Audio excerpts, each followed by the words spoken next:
Welcome to the 10X Game Changer podcast with Rishon Blumberg and Michael Solomon, authors of the new book, Game Changer, How to Be 10X in the Talent Economy. 10X Talent brings at least 10 times the value to your organization. In this podcast, you'll hear real-world stories about how companies can attract, retain, and manage these highly skilled individuals and how the talent themselves can find the most fulfillment. Whether you're the talent, manager, or both, you're in the right place to start experiencing the rewards of becoming 10X. Hello and welcome to the 10X Game Changer podcast. I'm Rishon Blumberg, your co-host along with Michael Solomon, and we are the co-authors of the book Game Changer, How to Be 10X in the Talent Economy. And this episode is going to be a little unique because we are not interviewing somebody from the book, but we kind of are interviewing some people from the book. Well, we're the main characters in the book. We're going to have a conversation between ourselves because we have known each other since third grade, and I'll get to that a little bit later. But Michael, why don't you give us a little bit of an introduction from the business background? Sure. So we are the co-founders of 10X Management, 10X Ascend, and Brickwall Management, along with a bunch of nonprofit endeavors. And we wrote this book because we felt like there were insights that we learned along the way in terms of managing talent that really were applicable for a much wider range of audiences than just talent managers. Or actually, I suppose the way to think about that is we redefined what is a talent manager and made it a much more broad definition so that it's applicable to virtually everybody in corporate America. The book gets into a lot of really interesting topics. I think we're going to cover a bunch of the themes that we have today and talk about some of the interviews we've already done in this series, which are, really interesting. And if you haven't heard them, I think we'll be referring to some of the things brought up on those interviews, but more importantly, we're going to go a little deeper on some of the topics in the book. But you know what I thought would be cool before we do that, before we jump into sort of our rough outline of the conversation? First of all, Michael and I have known each other since third grade. And the other day we did a Zoom reunion with our third grade through sixth grade cohorts. And it got me thinking about when we sort of first thought of the concept or were introduced to the concept of 10X as it relates to talent, as opposed to the way we had traditionally thought of it, which was more of a valuation of a company, a certain valuation, a 10X valuation, 10 times valuation on a company. And it reminded me that around 2011, when we first started 10X Management, our first client, who then became our partner, basically introduced us to the concept of that as being applied to talent. And we thought that was such an interesting concept that we all agreed, that's what we should call our company, because the idea for our company was we want to work with the best and brightest. We didn't want to just work with sort of average talent. We wanted to work with exponentially better talent. And so that was kind of the genesis of, at least for me, Michael, I don't know if that's the same for you, but for me, that's how I was introduced to the concept as it related to talent. I mean, I think that that's 100% accurate. I also was really intrigued by the idea of representing a new group of people that were being exploited to some degree and didn't have representation and really needed it. And when, we were doing a marketing exercise recently where we were getting back into the why do we do this? And it became really clear to me that our why in all of the things we do is about helping people realize their dreams and live better lives. And it often involves being involved in two sides. So whether on the music side, that's, working with the artist, and then you have to work with the record label who, is analogous in some ways to a customer in our 10X vernacular.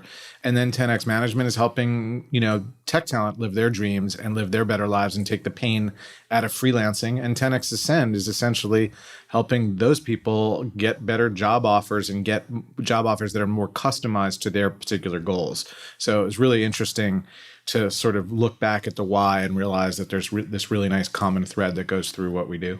And then getting back to the 10X, we're going to sort of talk about that, I think, throughout this entire podcast. But, the history of it and the genesis of it for us really goes back to that very first client that we worked with, which I thought was kind of fun.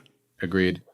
So to kick things off, one of the things that I wanted to ask you is, what were some of the takeaways you had from our interviews that we've done in this series that really stood out to you, either a story or a learn from one of the guests that we interviewed?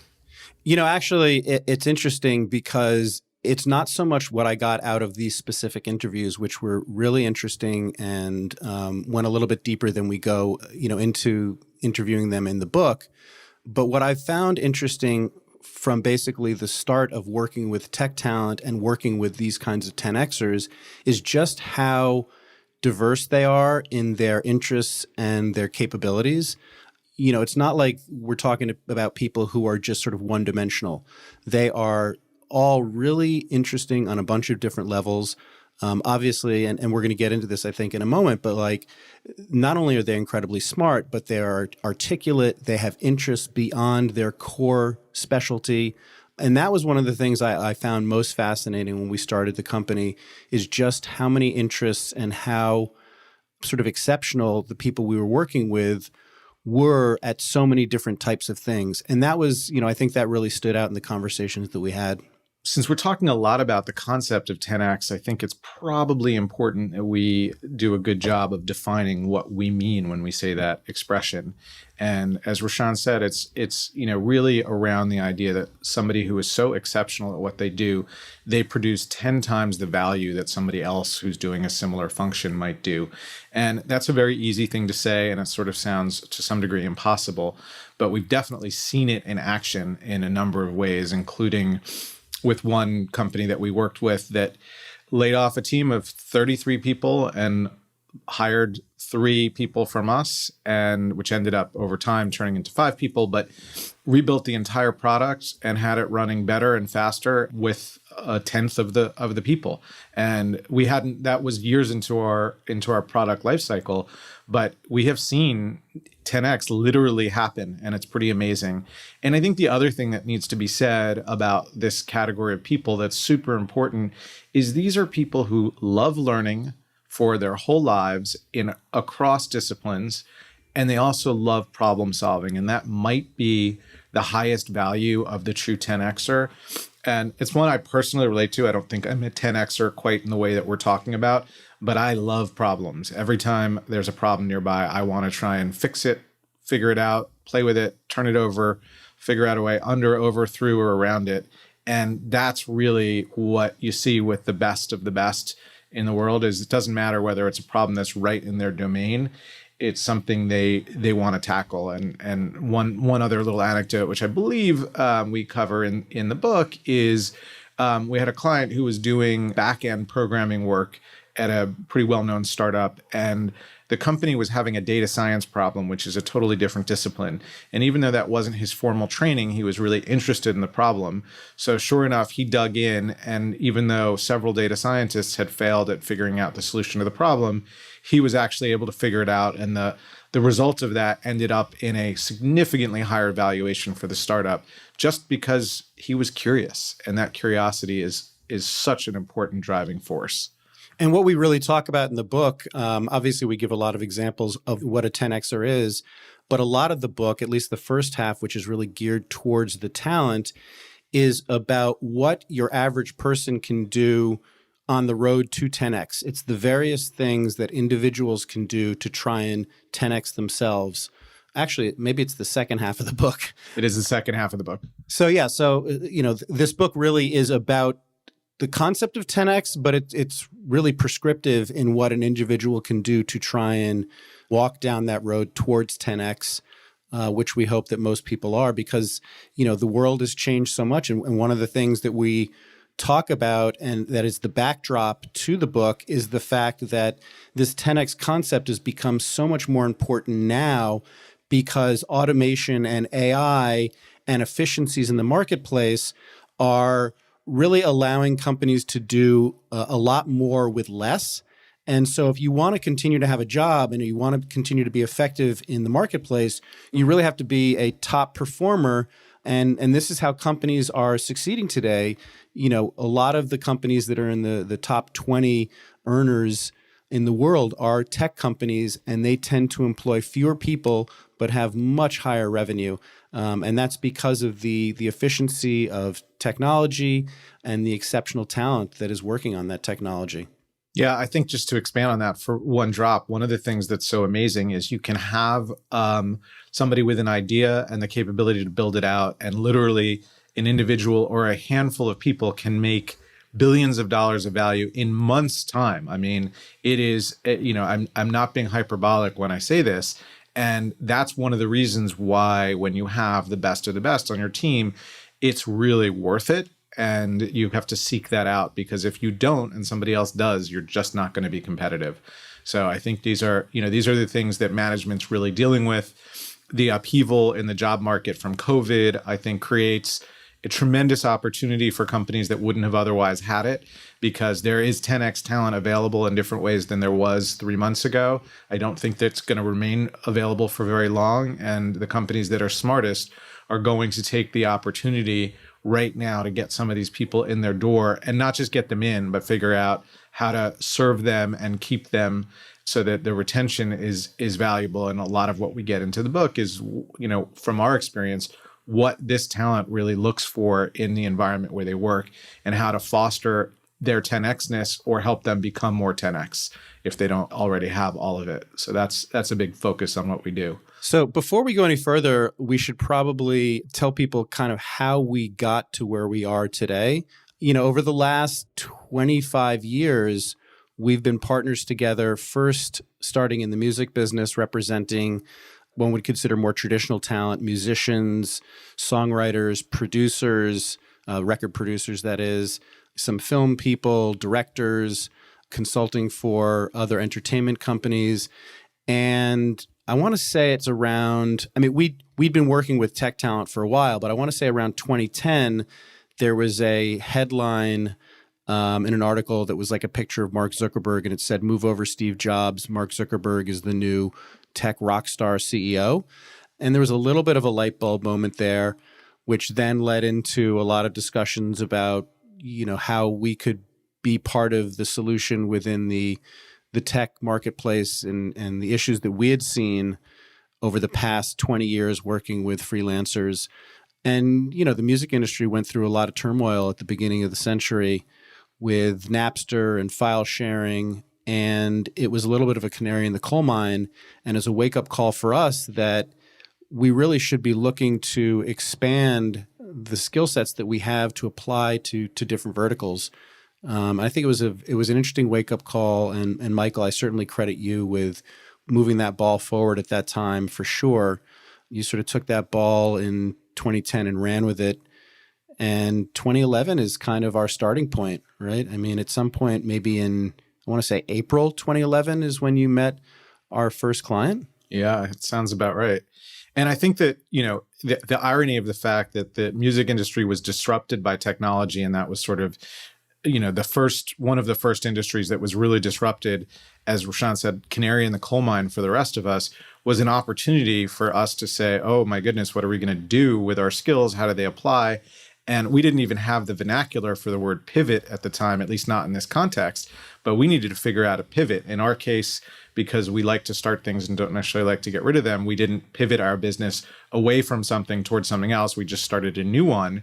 But it was very much, when we talk about what 10Xers do, and when I was talking about the problem solving element, like this was a moment where we had a problem. Our business, our industry, and particularly our business was facing a downturn. So we wanted to figure out what does one do when this happens?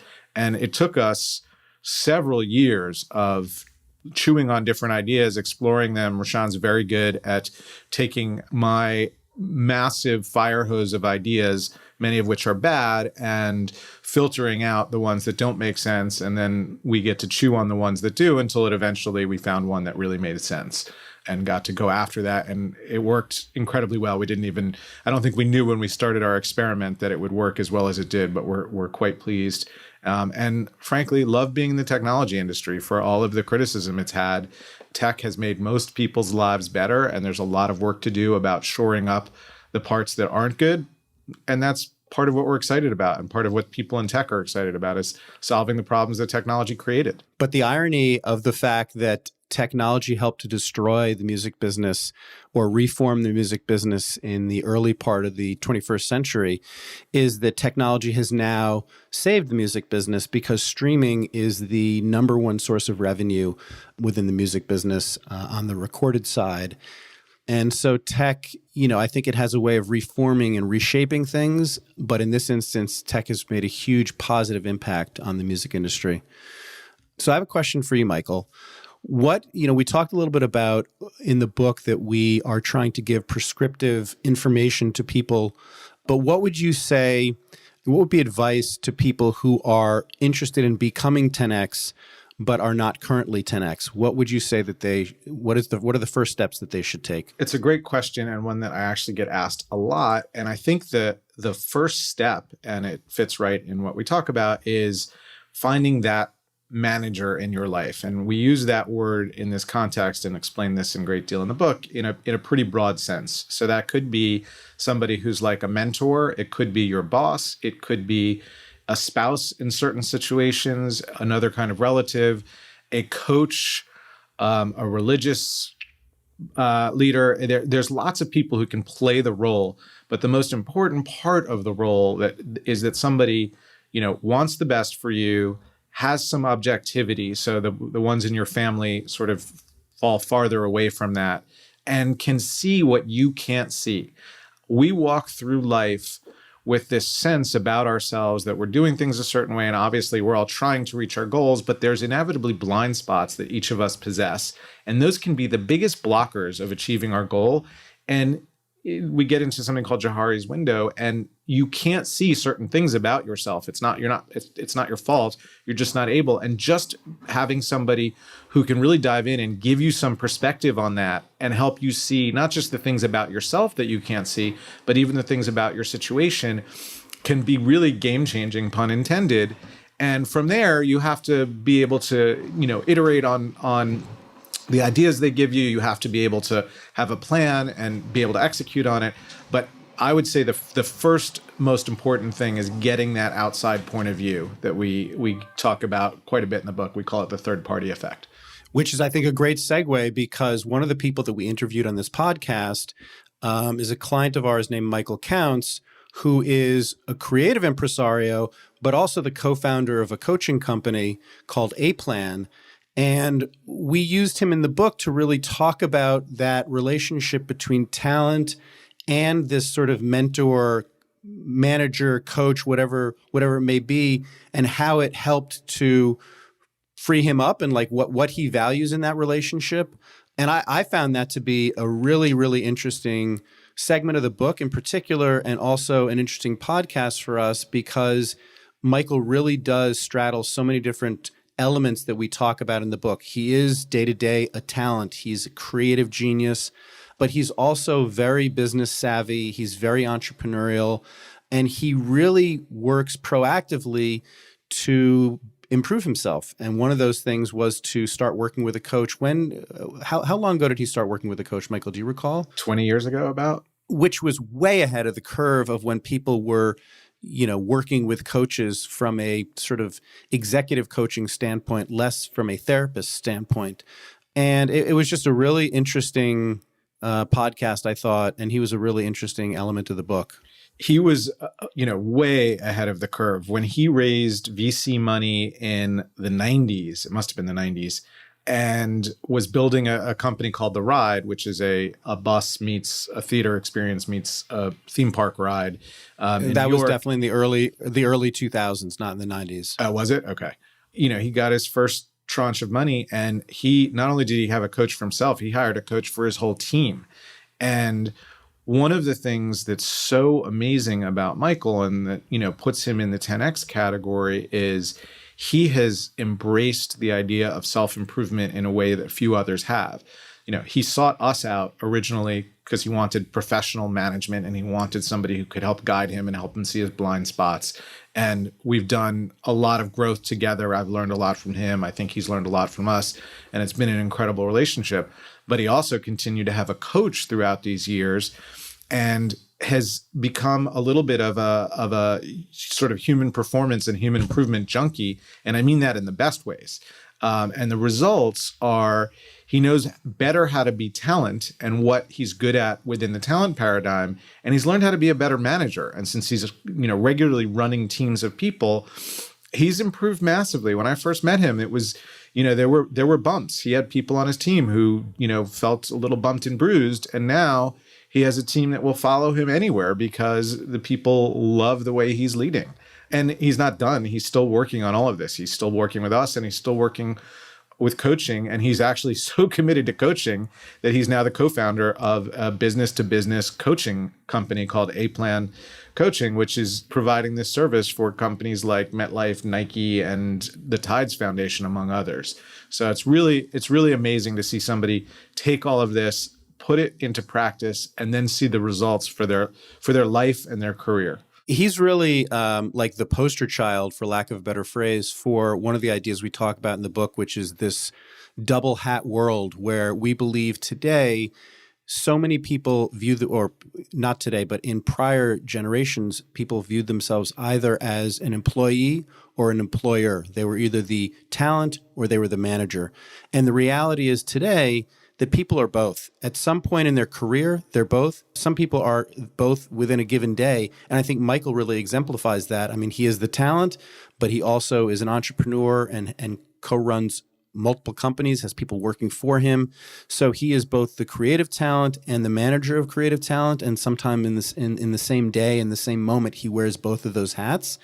And he's really gotten exceptionally good at doing that through all of the work he's done with coaches, with managers, towards improving himself. He is definitely a good candidate for 10Xer, true 10Xer in the book. And he understands the idea that there is no better investment than an investment in yourself, whether that's paying us a commission on the business side or paying a coach a fee week after week for all these years. He just knows that the better he gets, the more he can afford those things. To be 10X is to be more than great, to deliver more than 10 times the expectations. A 10Xer is in a constant state of evolution and improvement, fueled by curiosity, ambition, and an insatiable desire to do more and do it better. You know if you're a 10Xer, but do you know if you're experiencing all the rewards and satisfaction that should come with it? Find out with the new book, Game Changer, How to Be 10X in the Talent Economy by Rishon Blumberg and Michael Solomon. Start reading now for free at GameChangerTheBook.com or text GameChanger, one word, to 474747. That's GameChangerTheBook.com or text GameChanger, one word, to 474747. We started out in the music business, and really the first 10Xers, and we didn't know that they were 10Xers at the time. We didn't understand this concept, as I mentioned, until far later. But the first 10Xers we really ever encountered were John Landau, Barbara Carr, and Bruce Springsteen. And I think that us coming into their orbit, I think changed both of our lives substantially. Wouldn't you? I mean, that interview with Barbara, we interviewed her for the podcast as well, was so fascinating because they are the original 10Xers in our lives. Yeah. And I think that I'll speak for myself, but probably for both of us, seeing what that world looked like, how the interplay between the three of them, along with George Travis, who's sort of the fourth one who rounds it out. And the team is huge. And I don't want to leave a gazillion people out that are very important members of that team. But seeing what they did, how they did it, the level, like there's something magical about the way that organization works. It is this giant cottage industry that's really handled by a handful of people in between shows and a lot of people for the shows. But it is an amazing, amazing operation. And if you've ever had the pleasure of seeing, Bruce, John, or Barbara or George give a toast or give a speech, they get it. Their EQs are every bit as high as their IQs, and they're able to do it with precision and beauty and humanity. And I have been fortunate enough to be in the room, 50 times when Bruce made an off-the-cuff toast, and each and every one of them was astounding and made the people in the room who he was thanking or honoring or whatever he was doing feel special and like it was unique to them. And he brought up something personal, and it was it is a pretty amazing guy. And part of what his genius must be is that he surrounds himself with 10Xers so that all the things he doesn't do and he has other people do are done at the same level. Well, also, I think culture is something that is communicated from the top down, and not that they think about this maybe consciously, but the culture that they have sort of created around them is one of support, acknowledging each other's strengths, and they've really learned how to get along as a team. A partnership we've talked about before, maybe not so much in the book, but a partnership is very much like a marriage, rather. And I think that when you work at an organization, it's not so much like a marriage, but it's much more like a family. And you really have to learn how to get along with people and also how to fight with people effectively so that you can stay productive and you can move forward together. And I think that that's a culture that they created very early on, unconsciously, working with the best and brightest, but also having an environment that allowed people to fail quickly and learn from it and get better. And they've really all grown up together. And it's a beautiful thing. It's a great organization. It's a great example of an organization to use in the book. And two great 10Xers in John Landau and Barbara Carr. That was a great podcast with Barbara and a really fascinating part of the book, I think, with John, interviews with John and Barbara. So, Michael, one of the things that we talk about in the book is this idea of skin in the game. It's somebody who is involved in your life, who has a real stake in your future and success. Give us your interpretation of what skin in the game is. What I love about the concept, and frankly, what I love about the way that we've made our living for our entire adult lives, at least since we were 25 and started our own companies, is that every dime we earned was because somebody earned more. And we were partners where there was no way that we could make money if our clients didn't make money, and vice versa. And that is a really, in my opinion, beautiful and elegant way to do business. It doesn't work in every scenario. It can't go buy a pack of gum and have that be the scenario at the corner store. But I do think that in business, there's lots of ways, from profit sharing plans to all different kinds of ways to create, bonus structures and other aligned motivation. What we get into a lot in the book is there's a lot of that exists that people don't even realize within a company. So for argument's sake, if I'm running a team of 10 people at a major bank and I want to advance my career up the food chain at the bank and move up the ladder, and so do my employees, we're tied together. I'm not going to, in all likelihood, I'm not going to be able to move up unless my team performs well. And my team's not going to perform well unless I take good care of them and make sure that they're motivated. And by understanding how your wagons are hitched, so to speak, you start to create a symbiosis, and also the idea of rowing. If you think of a crew scull, you have to row together, or you're going in different directions. You're going in circles, and the more that you create that within your team, even in a corporate setting, and the more that there's aligned motivation toward goals, the farther you're going to go, the faster you're going to go, the fewer unwanted curves you're going to take, and it really changes the nature of what feels like a job into a little bit more of a mission. And the one thing I want to expand on this is with 10Xers in particular, and the younger generation, millennials, Gen Z, mission is really important to them. If you read the surveys by any number of organizations, they care extensively about what they're doing in the world. And that doesn't always mean they have to be saving the world, but they care that it has some value, and they care to feel like they're part of something bigger than themselves. And when you have this kind of team structure and skin in the game within your organization, you're getting a much better performance out of people than you are without it. We, even within our company, not just within our business model, we have almost every single person in our company has motivation outside of their base salary, has financial incentive outside of their base salary, because we want them to do well when we do well, and vice versa. And I think it's been really effective for us. And I think it's really effective in most places I've ever seen it. It's just a safer, better, fairer way to operate. And also, the speed with which business happens today requires this tighter knit relationship between members of teams, because you have to move so quickly. Things happen at such a rapid pace that if you're not all on the same page, you don't have trust. You haven't built up this well of trust with each other, and you don't have people that have skin in the game that are going to bat for you, that are helping support you.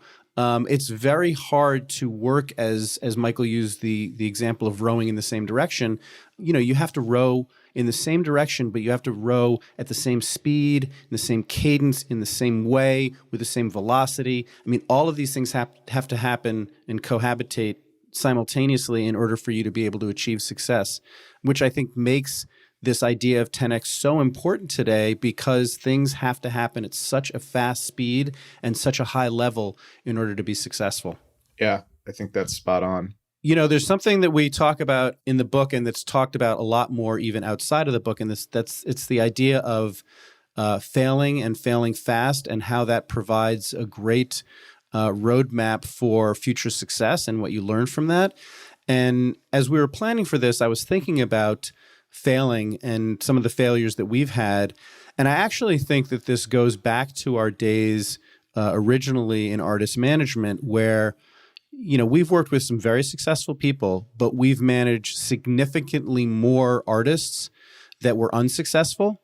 And I don't want to call those failures, because they each had small wins, but I think the overarching theme is a lot of the artists that we worked with, for a variety of reasons, didn't achieve the kind of goals that they had for themselves, and certainly the goals that we had for them.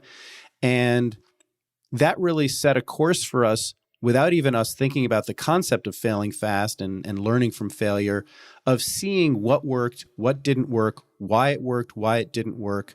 We talk about the management continuum in the book, from the sabotage impulse to the success impulse, and we learned those ideas through the small and large failures with artists that we worked with over the course of 25 years.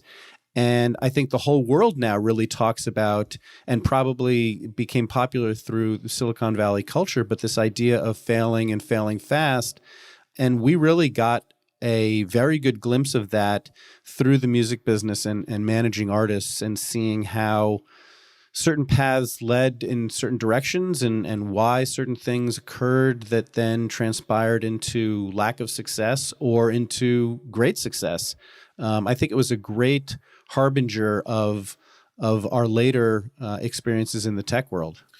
Do you want to talk about any failures that you've experienced as opposed to what our clients experienced, and what you learned from those? Well, I think that there's a symbiotic relationship there. It's not so much that our clients failed, it's that we failed collectively. Our ideas, the moment in time, the cross-section of events, we're not conspiring for success. And success really is the cross-section of opportunity and preparedness. And in those moments in time, we may have had the opportunity, but we weren't prepared, or we were prepared, but the opportunity wasn't right. Well, there's this great quote we use in the book, which says, "I never lose. I either win or I learn." And I absolutely love that, and have only over the last decade really started to try and live that way.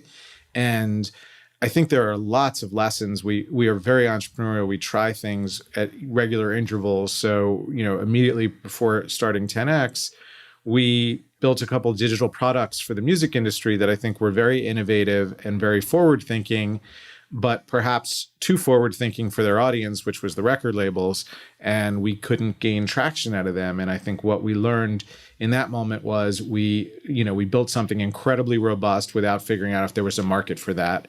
Now we know that we do smaller tests to figure out if there is something going on. It's interesting, because my takeaway from that project was not so much that the market wasn't ready for it, but is the partner that we had on the technology side really was subpar for what we needed to achieve.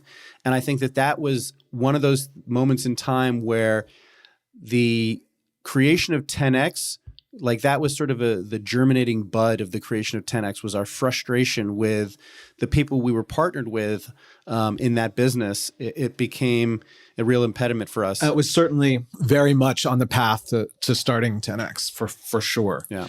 But I also felt like there were other learns from that.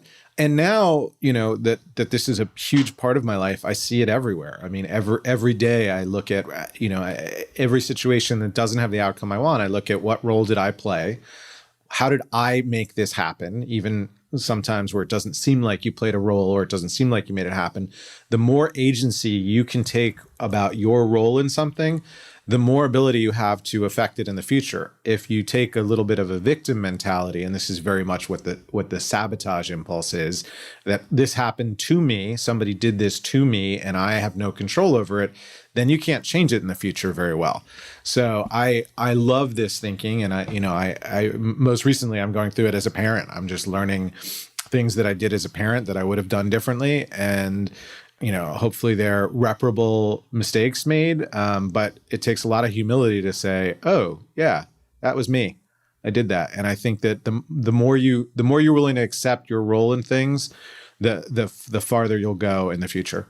I'll say the biggest learn for me, and I don't know if this is a learn that stems from maturity or it stems from the work that we've been doing since the beginning of 10X, but it's this idea of not being so precious with ideas that you may think will not work out. It's about trying it, doing your best, and learning from it. In some instances, it will work, and in ways you didn't expect it to. And in other instances, it may not work, but it'll lead to other learns or other experiences that will then inform what you do next. So that for me has been the biggest change, I think, since we started 10X, is this idea that we don't have to be so precious with everything. Everything does not have to look on paper like it's exactly the right process or plan. You try something, you test it out, you see what happens, you put it out into the world, and then you learn something from it. That's a really big lesson. And I think a lot of people walk around the world living that way, and a lot more people walk around the world wondering why the world is not kinder to them. And I don't want to take away any of my middle-class privilege as I say that, because we were definitely won the genetic lottery, relatively speaking. But once you get past that, we have to start looking at our role in all things that we do. Well, I was a big, you mentioned earlier that I was good at sort of playing a devil's advocate. I'm still the person who has all the reasons why something can't work. And I've tried, at least over the last 10 years, to be a little bit less, oh, that can't work, and a little bit more like, well, let's get it to the place where we feel best about it and try it. And if it doesn't work, it doesn't work. Okay. It's not going to be a huge loss if it doesn't work. But if it does work, great. And certainly, at the very least, we're going to learn something from it. I'd say that that's the biggest change in me. I don't know if you would agree with that, but I think that's the biggest change in me, both personally and professionally, over the last decade since starting 10X. I think that's true. And I think that's to some degree true for both of us, and largely brought in by Jonathan Lauenhar, who we interview in the book, who is our advisor. And, another example of the double hat world. Here we are, our whole career is managing other people's careers, but we've elected to have somebody in our life who helps manage ours, if you will, by providing guidance and coaching and advisory services. And it's been an invaluable relationship for us. And it just really hammers home the point that, it doesn't matter where you are in the food chain or in your company, you need the outside point of view. And Jonathan, who's I don't know if I'm going to say this exactly perfectly, but the sole owner of his business and doesn't have anybody above him, doesn't have investors, doesn't have anybody he answers to, elected to start a board of directors. So he did have that outside perspective, because it doesn't matter how good you are at giving other people advice and helping other people, you still need the outside third party point of view to help you see your blind spots, and which would be inner vision, and see around corners of what's coming, which we call future vision. And I think those are really important lessons. And it's very easy, especially for people who are a little bit like the masters of the universe types, to be like, I know everything, I'm successful. And that's just not how we view the process and the ways to get better in life. Right. I mean, our founding fathers in the United States set up, multiple branches of government specifically, unknowingly, specifically for that reason, so that there is oversight of all these different areas, and no single entity has total control and total power. These checks and balances are important in business as well. People need people to give them guidance and advice and direction, and spot their repetitive mistakes. And it's like a Russian doll. Now we've talked about the U.S. government. Now we're talking about Russia. It's like a Russian doll. It's every layer has another layer on top of it that is, helping to supervise and guide. I feel like by the time you're done, we're going to have the FBI at our door. Perhaps. So in light of the coronavirus, do you feel our book is holding up well, kind of got less relevant? What's your take on it? I know I have a strong feeling in one direction, but I wanted to see how you were feeling about that, because obviously we finished writing this and then 2 months later, the entire world changed. Yeah, I mean, it was really interesting. We basically rushed into the book at the last moment, a foreword that talks about COVID-19 and the impact it's having. And in particular, there's one part of the book for me that I think is becomes crystal clear just how important it is. And in the book, we talk about it as a something that's important for companies and governments to do, because the best and brightest are really interested in this one particular thing, and that has to do with remote work. I think that part of the book became so starkly apparent of how unprepared companies were and government was to deal with a situation where you have to quarantine the way we have. Now, granted, I don't think anybody could prepare for this kind of pandemic. So I'm not saying that like, oh, companies, you're so silly, you didn't know this, you should have known this was coming. But it's become so important for companies to be able to effectively work remotely. And the tech industry has been certainly on the forefront of this for a variety of reasons. But you're now seeing companies like Google are telling their employees that they're going to be working from home essentially through October, which is basically March through October. That's quite a long time. And they're able to do that because they're prepared and they have the tools in place to effectively carry on business, incentivize and motivate teams, manage from a distance, and achieve the goals that they're setting out to achieve because they were prepared for this. So to me, that was one of the things that the first thing that jumped out at me when all this started happening was, wow, that part of our book was like so on point. But Michael, I'm sure you have a bunch of other examples of how the book is still very relevant. All of the things that we were saying about remote work have accelerated by, percentages we couldn't have even predicted.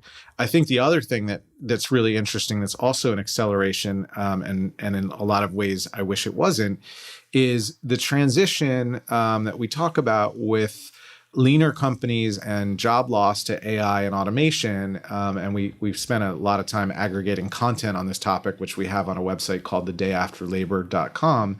is accelerating tremendously. So many people who have lost jobs or been furloughed during this time aren't going to go back to work, because by the time there's an opportunity for them to go back, the technology options for replacing them are going to be there. And it's just a very easy, natural moment to make that transition. And it's unfortunate because that was going to happen over a decade, and a lot of that just got sped up. What that means in terms of companies, and this is a lot of what we predicted, is they're going to have to do more with less and with fewer humans. And the few humans they have, or the fewer humans they have, are going to need to be exceptional performers. They're going to need to be ones who really solve big problems, do it elegantly, spend some time thinking about stuff before they do it, instead of just being the cog in the wheel that, takes an order of doing X, Y, and Z task and then turning it in. These are people who are looking ahead, looking around corners, and figuring out how to solve the biggest, hairiest problems that companies face. And that's really the cornerstone of the book. It's the idea that 10Xers can perform exponentially well, and companies need to find them. And in order for companies to find them, hire them, attract them, and retain them, they themselves as organizations need to become 10X. They need to improve the process, the culture, the way business is conducted, so that the 10Xers are attracted to and want to stay at that business. So it's really this symbiotic idea that You as an individual needs to be 10x so that you can provide exponential value to a company. A company needs to become 10x so that they can become an environment where a 10xer will want to work and thrive. And I agree with you, Michael. I think that what we've seen come into stark relief with COVID-19 is the importance of both of those kinds of 10xers, the 10x individual and the 10x entity, because everybody's going to have to do more with less. Agreed. So this has been really fun. I've thoroughly enjoyed this. And if enough of you people out in the world listen to this and tell other people to listen to this, we will do more of them. We'll have to see whether that actually comes to pass, but it's been really enjoyable. We obviously hope that you'll read, buy, and enjoy the book, not in that order. Buy it first, then read it, then enjoy it. And we look forward to hearing feedback from all of you on the various forums that you can do that. And with that, thanks for being here. Thanks for being a partner of, 25 years or so now, and a friend of 40. And here's to the next 25 or 40. We'll see how we do. Right back at you. You know if you're a 10Xer, but do you know if you're experiencing all the rewards and satisfaction that should come with it? Find out with the new book, Game Changer, How to Be 10X in the Talent Economy by Rishon Blumberg and Michael Solomon. Start reading now for free at GameChangerTheBook.com. That's GameChangerTheBook.com.